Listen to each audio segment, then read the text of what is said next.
Reprodução assistida seria, então, aquelas técnicas e procedimentos que são utilizados para propiciar que uma mulher, ela se engravide, né?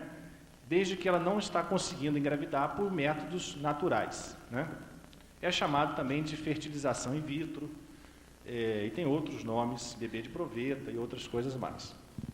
Então, o homem então vai servir, nesses casos, de instrumento, né, da misericórdia divina para propiciar que essas mulheres elas consigam essa bendita, né, essa bênção de ter um filho. Eu procurei Chico Xavier, pode mostrar o primeiro, reto. Eu encontrei em Chico Xavier uma coisa interessante. Tem um livro chamado de Ranieri, Chico Xavier, o Santo de Nossos Dias. E ele faz uma afirmação, numa das perguntas que fizeram, esse livro foi ditado há 30 anos atrás, e perguntaram a Chico o que ele achava desses métodos artificiais, bebê de proveta, essas coisas mais. Então Chico respondeu que o ser humano, o cientista, ele vai conseguir desenvolver o ser, né, o homem, no laboratório. Ele diz ainda que os cientistas vão construir um útero gigante, um útero, né, no laboratório,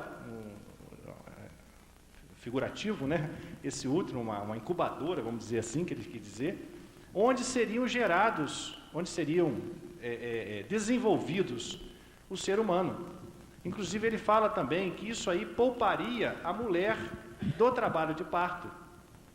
Ele diz que deve ser por volta daqui uns 200 a 400 anos que o homem vai conseguir mais ou menos isso aí.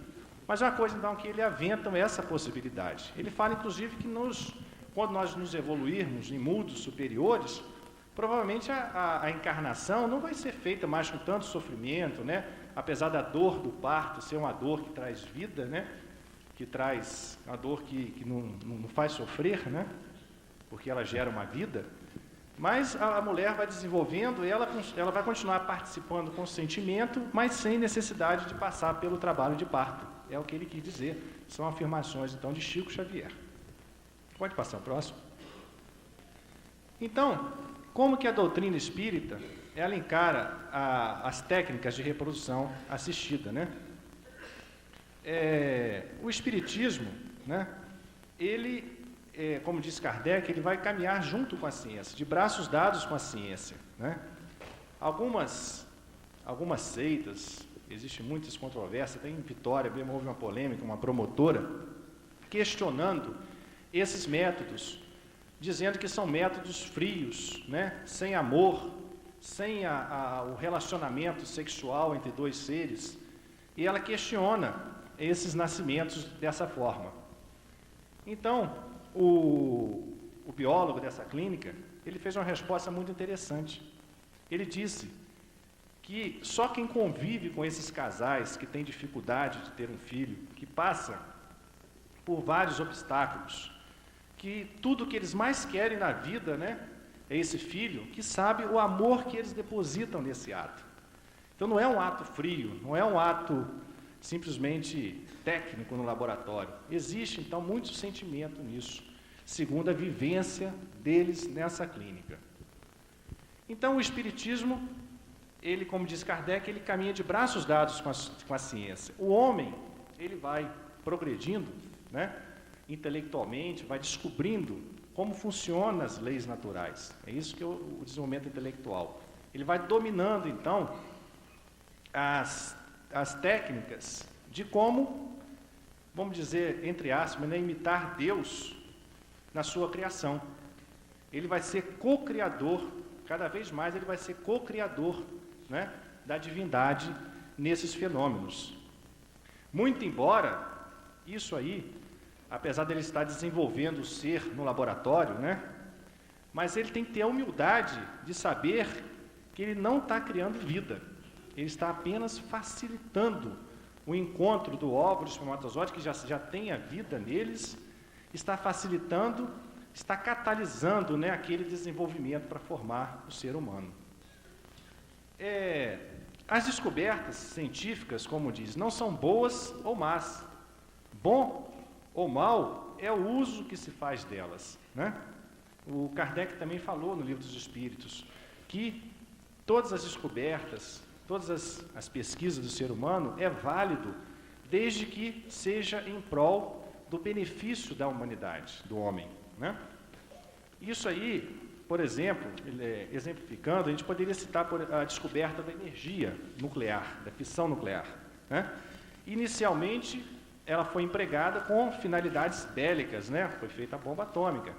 E atualmente você utiliza como uma fonte riquíssima, né, de energia. A França, por exemplo, 70% da energia da França é derivada da energia nuclear. Então, o importante, não é a descoberta em si da fissão nuclear, quer dizer, o importante foi a descoberta.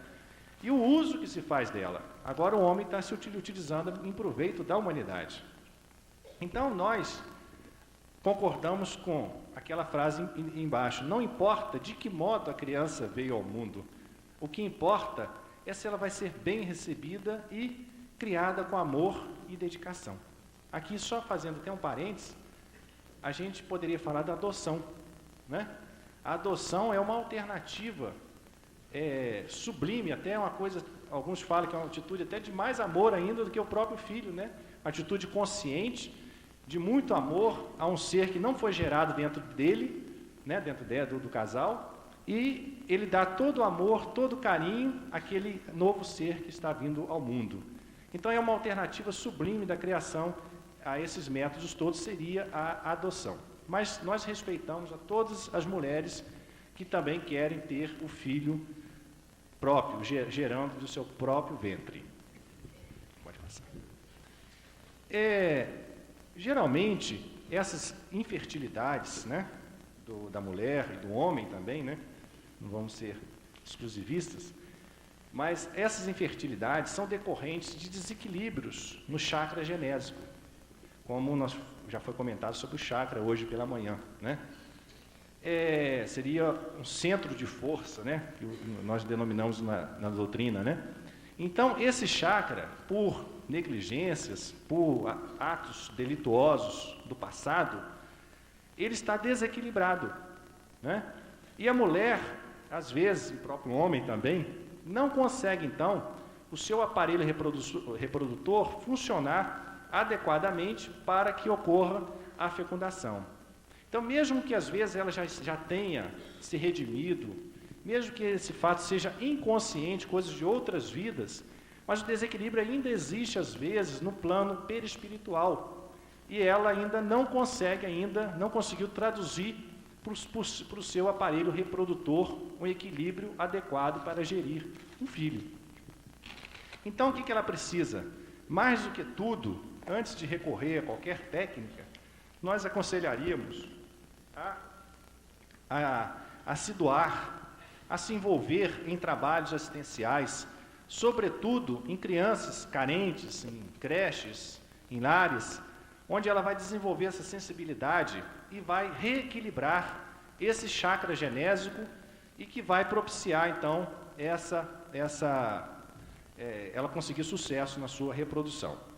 Então, ela pode utilizar também dos passes magnéticos, da fluidoterapia, né?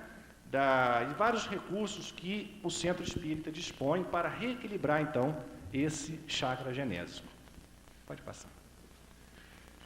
Então, a reprodução, como eu disse ali, ela, natural ou não, ela é sempre assistida pelo plano espiritual, né? A gente chama reprodução assistida, mas eu fiz aqui uma correlação que a reprodução natural também é assistida, né? A espiritualidade maior, ela nunca deixa de participar do fenômeno da reencarnação. André Luiz descreve com muita propriedade, no seu livro Missionários da Luz, a reencarnação de Segismundo, né? Então, ali ele mostra com detalhes como a espiritualidade participa, desde a afinização, a sintonia do ser reencarnante com o casal, com a mãe, com o pai, né? Depois ele energiza o óvulo da mãe, antes de tudo, o óvulo da mãe energizado, E, a partir daí, então, uma vez ocorrida, então, a relação sexual, em que o homem deposita o sêmen com milhões de espermatozoides, um desses espermatozoides vai ser o eleito para fecundar aquele óvulo. E esse eleito, nós sabemos que, como disse André Luiz há 40 anos atrás, que geralmente é por afinidade energética, magnética. Ele é atraído para aquele óvulo. Ou seja, o óvulo, o espermatozoide, que carrega uma carga genética, mais a carga de cromossomas, mais adequado para aquele ser que vai reencarnar, que necessita de um corpo, muitas vezes até defeituoso, para que passe por algumas provações ou algumas restrições nessa vida. Então existe a afinidade daquele espermatozoide com aquele óvulo. E esse espermatozoide vai ser o eleito para fecundá-lo. Quando estudei medicina, o que se falava era que era o espermatozoide mais apto, que conseguia vencer a corrida daqueles 300 milhões e conseguia chegar no óvulo. Seria o super espermatozoide, como disse o Zé Roberto, né? Mas hoje a própria ciência, em 1991, uma revista americana já publicou que o óvulo conversa com o espermatozoide. Ele secreta uma substância, já de isolar essa substância, que vai sensibilizar aquele espermatozoide mais apropriado para a sua fecundação. E nada mais é do que André Luiz já falava, é aquele óvulo, é aquela imantação que a espiritualidade já provoca naquele espermatozoide para que ocorra a sintonia e fecunde aquele óvulo. Só um minutinho, por favor. Então, gente, toda a reprodução é assistida. Pode passar, desculpa. E seguindo, então, mais adiante, uma consideração que eu queria fazer é sobre o laboratório, né? Por que eu vou falar sobre isso? Porque nós estivemos visitando a clínica do Dr. Jules, a clínica Huntington, em Vitória, e nós nos achamos assim, muito interessantes na clínica, é o ambiente que eles tinham na clínica, um ambiente de paz, de harmonia. E nós conversamos com ele, ele falou que uma coisa que ele tem percebido muito é que, muitas vezes, aqueles casos que tecnicamente eram difíceis de conseguir sucesso na reprodução, mas que tinham algo a mais, tinha algum fator que ele não conseguia explicar o que era, que propiciava o sucesso daquele caso. Eram casais, às vezes, que depositavam um amor tão grande, que participava tanto daquele ato, que ocorria o sucesso. Muitas vezes, sucessos que a probabilidade estatística eram bastante remotas, e outros que tinham probabilidade maior não conseguia. Então, ele estava convicto que tinha algo a mais que influenciava nessa fecundação. Daí ele ter recorrido a nós para que possamos enriquecê-lo de subsídios para que ele possa aperfeiçoar os seus métodos. Então,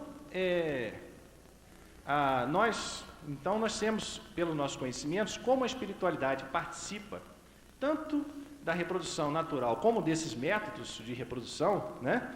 Quando o homem está ali, o cientista está unindo o espermatozoide ao óvulo no laboratório, ali também tem o dedo de Deus, tem a espiritualidade interferindo, né? Então, para isso, é necessário que a equipe toda, tanto os médicos, os técnicos, né, o ambiente, seja um ambiente de paz, de harmonia, né, para que eles sejam fiéis instrumentos da espiritualidade. E nós viemos, então, nós fomos ler sobre laboratório, nós encontramos, então, a origem da palavra laboratório. Ela vem da origem latina, labor e oratorium, ou seja, trabalho e oração. Então, nada melhor do que aí para reforçar o real valor e a importância de se criar um clima também dentro do laboratório científico, um clima de harmonia, de amor e de paz. Pode passar. Então, agora vamos fazer algumas considerações sobre congelamento de embriões. Quando ocorre, então, como o Dr. José Roberto falou, a fecundação no laboratório, ocorre um número excedente de embriões, porque a lei só permite que sejam implantados 4 embriões. Esses excedentes, eles não podem ser destruídos também por nossa lei. Então, eles são congelados a uma temperatura de menos 196 graus. Esses embriões, uma vez congelados, eles podem ser, no futuro, eles falam que não tem um prazo definido. Tem casos até de 5 anos depois, o casal descongela aquele embrião e fecunda e insemina, e ele é viável. Então, ele pode ficar, às vezes, 5, às vezes até mais do que isso, congelado numa câmara de nitrogênio. Então, gente, como é que fica a situação desse embrião? Né? E outro problema também que está ocorrendo é o seguinte: alguns lugares não aceitam que os embriões permaneçam congelados por mais de 5 anos. Na Inglaterra, agora, recentemente, ocorreu, então, que esgotou esse prazo de 5 anos. Então, eles tiveram que destruir esses embriões, dissolvendo eles em álcool e água. E houve uma polêmica muito grande, se era lícito isso, se não estava se fazendo um aborto nesses embriões, ou se era apenas uma matéria orgânica. Então, a doutrina vem auxiliar muito nisso. A doutrina nos fala, Kardec, no Livro dos Espíritos, né, que a união do espírito ao embrião, ao corpo, né, ela é feita no momento da fecundação. Então, no momento lá que no laboratório se uniu, ou naturalmente, o óvulo ou o espermatozoide formou um embrião, naquele momento ocorreu a união do espírito, ocorre uma atração irresistível, como fala Kardec, para esse espírito se unir através de um laço fluídico que é uma extensão do seu perispírito. E essa união é definitiva, no sentido de que ele não pode sair, recuar perante aquela prova. Se ele recuar, aquele laço se rompe e o embrião morre. Existem muitos abortos que é provocados por isso. O espírito se recua perante uma prova. Mas uma vez que ele recua, outro espírito não pode ocupar o lugar dele. É definitiva. Então, gente, se nós sabemos, a conclusão que eu cheguei, que você pode deixar um embrião congelado por 5 anos, já tem um relato, e implantar na mulher, e esse embrião ser viável, qual a conclusão que a gente chega? Como o espírito se ligou a esse embrião na fecundação, esse espírito permaneceu ligado a esse embrião congelado durante todo esse tempo. Então, que situação ficou esse espírito? Né? Isso aí nós já podemos concluir que ficou. Agora, Kardec, o Consolador de Emmanuel, o livro Consolador, também tem uma explicação que ameniza um pouquinho esse estado, porque nada na natureza é inútil, né? A providência não cria, não faz nada inútil. Então, tem algum motivo daquele espírito permanecer ligado naquele embrião congelado, né? E outra coisa que existe é o seguinte: essa ligação do espírito ao corpo, ela ainda é um pouco tênue no início. Ela vai se apertando assim que vai progredindo a gravidez. E ela só se torna total, ou seja, o espírito só fica encarnado quando ocorre o primeiro choro da vida, quando a criança nasce. Ali o espírito está encarnado. Até então ele está apenas ligado ao corpo. No momento que nasce, ele se entranha, molécula por molécula, naquele ser que está nascendo. Então, durante o período da gravidez, o espírito goza de uma certa liberdade no plano espiritual. Então, ele pode exercer várias tarefas no plano espiritual, de acordo com o seu grau evolutivo. Tem relatos de espíritos que participam durante a gravidez, participam de reuniões no plano espiritual, participam de reuniões em outros locais, porque ele ainda não está, ele está ligado. Ele vai gozar de um certo grau de perturbação. Lá no plano espiritual, ele vai sentir que está ligado ao corpo, ele não vai ter uma liberdade total. Então, é o que pode ocorrer, então, com esses espíritos congelados. E a outra possibilidade também é que, como disse Raul Teixeira, fez esse comentário essa hipótese de que pode haver, na revista Espírita, ele comentou que, às vezes, espíritos devedores da sociedade, né? Espíritos que cometeram grandes malefícios a uma população muito grande, esse espírito pode escolher vir sobre essa aprovação em benefício da ciência, do progresso da ciência. Então ele fica naquele processo de mutismo hermeticamente ligado àquele embrião congelado, dessa maneira evitando, inclusive, que ele passe por uma aprovação, um sofrimento, às vezes, muito maior e em prol do desenvolvimento da ciência. É uma possibilidade que aventou Raul Teixeira. Em relação aos natimortos, queria fazer algumas considerações, né? Kardec, na pergunta 356, ele pergunta: pode haver natimortos em que nenhum espírito tenha sido designado para ele? A espiritualidade fala que sim.